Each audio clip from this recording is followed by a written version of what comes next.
Hey everyone, today we're going to talk about how you can capitalize on key trends in business messaging. My name's Chris Piwinski, and I'm a senior product marketing manager at Twilio. I focus specifically on our advanced messaging initiatives. Today we're going to cover a few things I'm really excited about. First, the evolution of customer relationships. Second, shifting consumer preferences, especially as it relates to messaging. Third, we'll talk about what the term messaging actually means. And the spoiler alert, as I'm sure you all know, is it means more than ever. That's why we're here.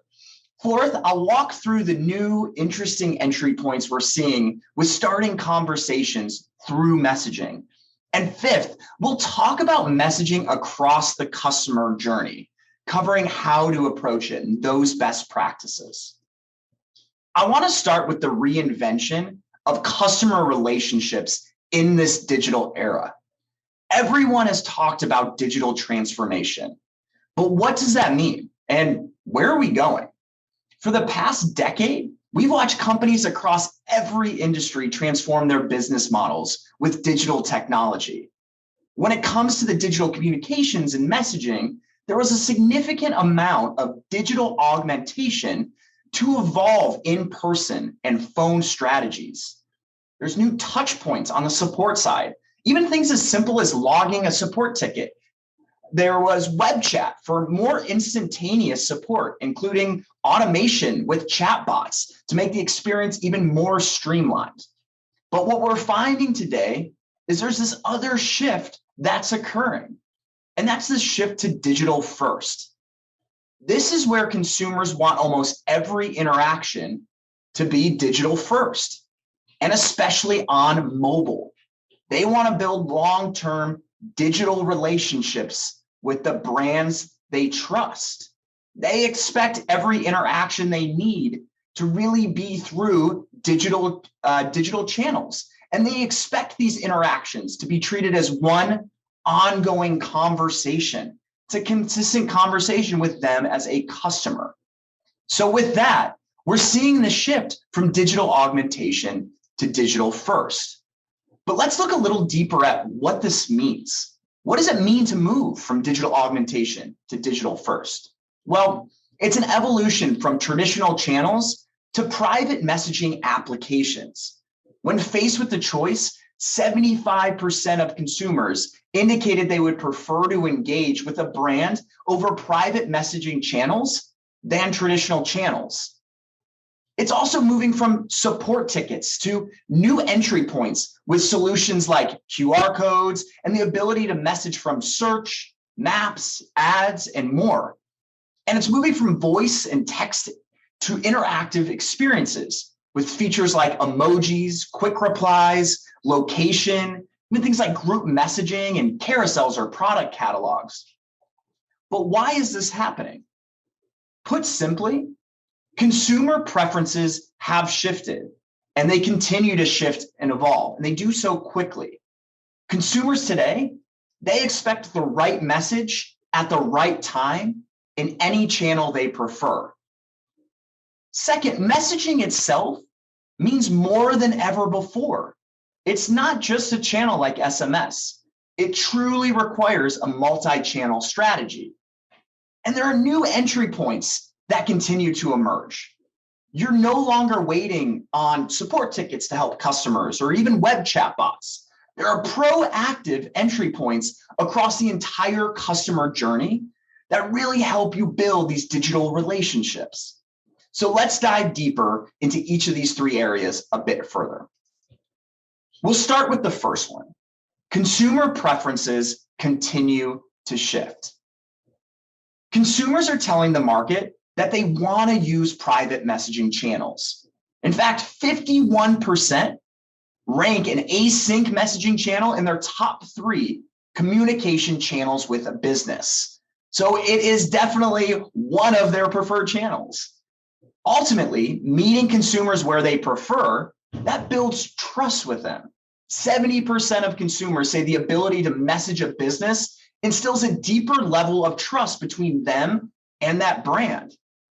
And trust is one of the most important pillars when it comes to customer engagement. Businesses that establish trust, they ultimately win in the long term.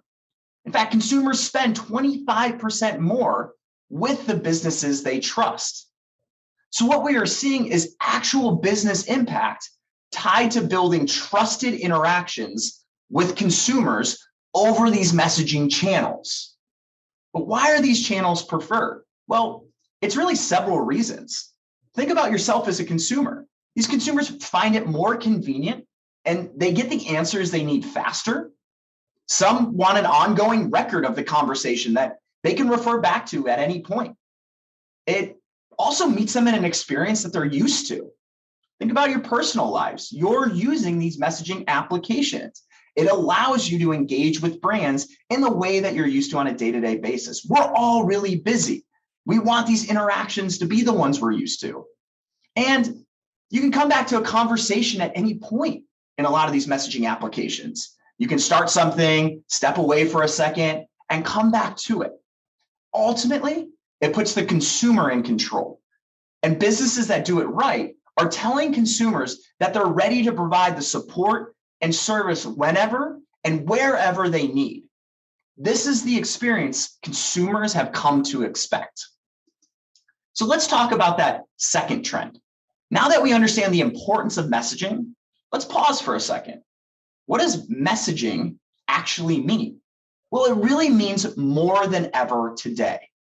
Messaging really started with SMS when we think about business messaging, and the addressable market, it does continue to grow, whether it's alerts, reminders, notifications, or one-time passcodes. SMS continues to be highly leveraged with the expectation that business messaging hit 2.7 trillion by next year. So that's a massive scale.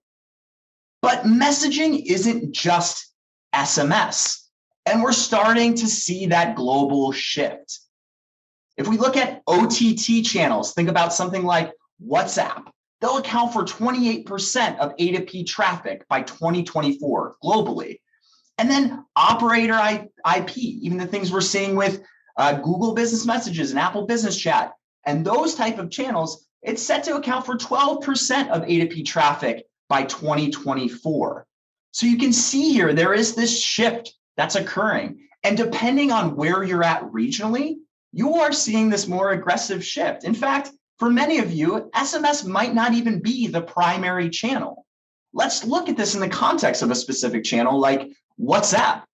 WhatsApp is the default means of communication in LATAM, APAC, and a lot of European countries. And it's the second choice in other markets like USA, France, and Australia. If you're scaling to any of these regions or countries and you want to maximize engagement outcomes, you have to consider using WhatsApp. So we're seeing the concept of messaging expand across a multitude of channels. And these channels, they really solve for specific consumer needs. So you see things like SMS, MMS, WhatsApp, Facebook Messenger, Google Business Messages. They solve for specific consumer needs. Some are better suited for business-initiated engagement. Think of something like one-time passcodes or maybe an alert. But as you get more to consumer-initiated interactions, that's a really important term when we think about our strategy, consumer-initiated interactions. We're seeing continued growth in those channels like WhatsApp, Facebook Messenger, and Google Business Messages. That's where they're really set up for success. And that's really important in your strategies now and in the future. Now, when we look at consumer initiated, it's when the consumer engages with the business first. So where does that happen? Well, one of my favorite trends that we're following are the new entry points that continue to emerge. And I think this space is really, really exciting. The reality is consumers have always wanted to engage with businesses. When it was brick and mortar, it started with coming into a specific location or maybe picking up the phone and talking. As businesses became, digitally augmented, like I mentioned earlier, you'd see entry points like this when customers were facing an issue. Maybe they call in and use an IVR system. Maybe there's a support ticket or web chat. or even in-app chat, right? These are a lot of the experiences traditionally we become used to in this digitally augmented environment. And these are great entry points, but they're mostly intended to resolve issues. What we're seeing today is the experience is moving from a support center to long-term digital relationships.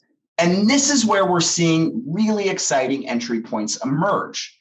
Like in an ads experience, if I'm scrolling through Instagram, in one click, I can begin messaging with a brand via WhatsApp, or I can be searching Google. I can find the business I'm looking for and click right into a chat messaging experience. Or I can even be looking at Facebook stories, see something that catches my eye, and decide to ask a few questions. In each of these, you can see that the business is giving consumers control while showing them that they're ready to provide service whenever the consumer needs something. And if we think about it in terms of use case, these entry points are offered to consumers before they hit the I need help with an issue stage. That's really what we're seeing. And when consumers do engage, we're seeing rich interactive experiences helping businesses capitalize on these conversations. Features like quick replies. In fact, we've seen 50% increase in engagement for use cases like surveys. There's product catalogs, giving consumers the ability to scroll and message for additional context, and group messaging for multi-party sales or services scenarios. These types of experiences, though, the three I'm showing here, they're just scratching the surface. When we talk about digital augmentation to digital first, it's about setting up the right entry points and capitalizing on the experiences consumers have come to expect. Consumers are telling you they want to move from reaching out only when they have issues through those traditional channels or entry points to building long-term digital relationships with the businesses they trust over the channels and touch points they prefer. Over the next decade, we see that the businesses who will truly differentiate are the ones who provide the best entry points to begin a conversation with a customer and then capitalize on those experiences with the right strategy and workflows. And that is critical. So how do you capitalize on this opportunity? Well, let's take a look at it from the customer journey perspective. Messaging continues to play a key role across the entire customer journey, whether it be conversational or mobile commerce, alerts and notifications, verifications, promotions, or customer care. Something like conversational commerce, it's about digital first product discovery and conversion. Think about some of those entry points I just mentioned. With alerts and notifications, it's personalized alerts with relevant, critical information. Customers also need secure and seamless ways to log in, reset passwords, and more. Ultimately, this leads to decreased fraud and a better customer experience. Remember, trust is critical. And once you have loyal customers, promotions showcasing relevant offers drive engagement. They can push your users to an app-based experience if you have one, or even allow them to have an experience right within that native messaging channel. And finally, customer care, offering seamless self-service and customer care interactions. Now, with most of these touch points in a customer journey as it relates to messaging, you can see that there's a conversational element, and that's really important. When we look at having conversations with customers, not every type of customer care is for customer support, though that is common. Replacing or augmenting existing channels like email, chat, or voice with a channel like WhatsApp messaging that can be deep linked directly from an email or website can really create a delightful experience. To field many of those messages, businesses may turn to bots that rely on simple logic-based routing or intelligent AI-based solutions. And lastly, businesses have turned to messaging in sales interactions to nurture and convert sales prospects in a conversational and secure way. So however you're looking to delight your customers, conversational use cases are a key element. But how does this actually work? Well, let's look at a common workflow for this. And what we're going to do is we're going to focus on the WhatsApp Business API and how we approach it with our customers at Twilio. The WhatsApp Business API is a powerful channel for all types of conversational experiences. It's something that I love to see our customers using at Twilio. But as you think about your use case and your application, there are a few considerations. We start with entry points. WhatsApp can be a natural call deflection tool, allowing you to nudge phone calls towards a messaging channel via IVR, or using deep links in emails, apps, or your website. And as we've seen, there's a lot of new entry points emerging. WhatsApp offers template messages to initiate conversations outside of a 24-hour session, or customers can initiate a conversation on their own with an inbound message. Using keyword-based routing or intelligent assistance, you can really triage inbound messages and allow for efficient self-service where appropriate. And especially with Twilio, it integrates with existing systems. You gotta love APIs. It integrates with existing systems of record or ticketing platforms to better serve customers. How do you get started? Well, really every business is different. But as you think about getting started, there are 3 levels of complexity that I want you all to think about. And I'll share more about each of these in the coming slides: conversational, automated, and intelligent. We like to think of it as crawl, walk, run type strategies. Let's start with conversational. We'll start with a conversational multi-channel support with permissions and archives. This allows employees to communicate over a web or app-based chat application and consumers to use a channel like WhatsApp on their smartphones. So for the sake of these examples, we'll focus a lot on WhatsApp. With the right partner, it's really seamless. What should it be? It should be multi-channel. There's chat SDKs allowing businesses to centralize conversations for agent employees. It should be secure. Role permissions mean you decide who joins the conversation and when, and should be archivable. Retain conversation history and attachments for compliance and customer experience improvements. Next are automated conversations with basic auto response and chatbot functionality. This allows simple keyword and task-based routing to provide basic self-service or triage before passing customers to agents or employees. It should be always on. Configure automatic responses to incoming customer queries. It should be logic-driven. Build simple chatbots using keyword logic to answer simple questions or route messages. And it should be routable.